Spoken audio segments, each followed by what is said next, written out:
Alrighty, so this one's going to be a little bit different, because I want to talk about a couple of games and more about VR as a whole topic.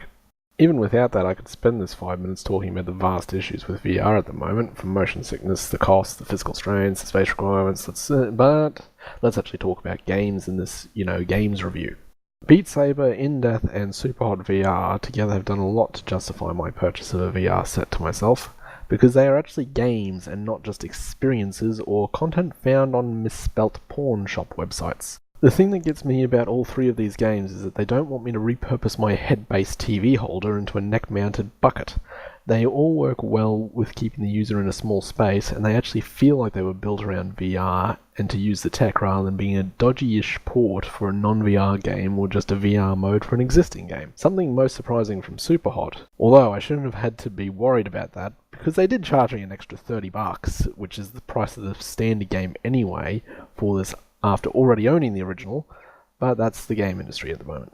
Anyway, let's dive into the first, and in my mind the most significant of these three. Beat Saber. Beat Saber is on the surface very simple. Take Guitar Hero and mash in Star Wars, presumably to turn a profit. It also works really well, and the simple mechanic makes it perfect for a pick-up-and-play party game. Much like Guitar Hero in a long past era, this has evolved into one of the definitive party games for those that own it. It's easy enough for anyone to give it a go, assuming they physically can use the hardware, but has enough depth and high enough difficulty ceiling to offer a challenge to pretty much all skill levels. The limiting part of it, and what I believe will lead to Autika's quick death, is the very short playlist that is included.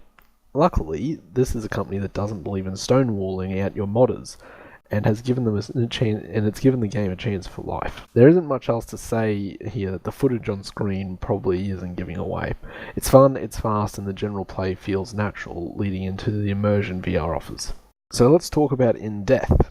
This isn't me getting morbid or philosophical, it just want to talk about a really fun VR archery game that sold me on the idea of sprawling VR levels. The idea is really simple. There are enemies in a procedurally generated dungeon, and you have a bow and arrow. Pretty straightforward. Most importantly, there is a teleportation arrow that teleports you to wherever it safely lands.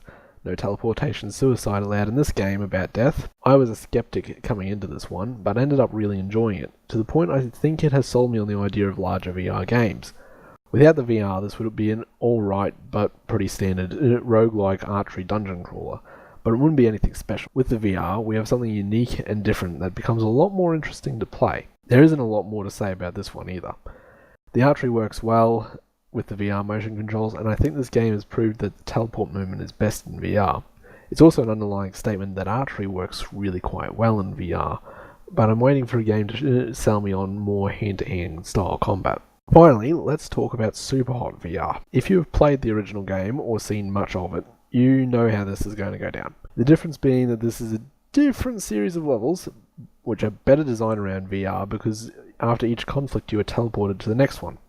You basically get a road train of just going fight to fight to fight to fight to fight, like your entire lifespan is just endless combat. The benefit of this is that you don't actually have to move too far outside of standing space plus a little bit extra. Although in saying that, this is also the first and so far only game where I've actually managed to punch my TV while playing it. This is a bit more action-packed than the other two that I've talked about, and it's also the only one that was a fully redeveloped game rather than something built from the ground up, which originally had me really skeptical because I was expecting I was paying $30 for basically a VR mode and nothing else. But this has restored a little bit of faith in the games industry. Overall, it works well, but again, like the other two, it's pretty gimmicky, and if you don't already have a VR headset, this is not a reason to go out and buy one. Now, I did want to talk about all this a lot more, but I'm pretty sure I'm nearly out of time. Sorry, spoiler warning, I don't record this in a single take, so I'm guessing at how long this is going. I know, right?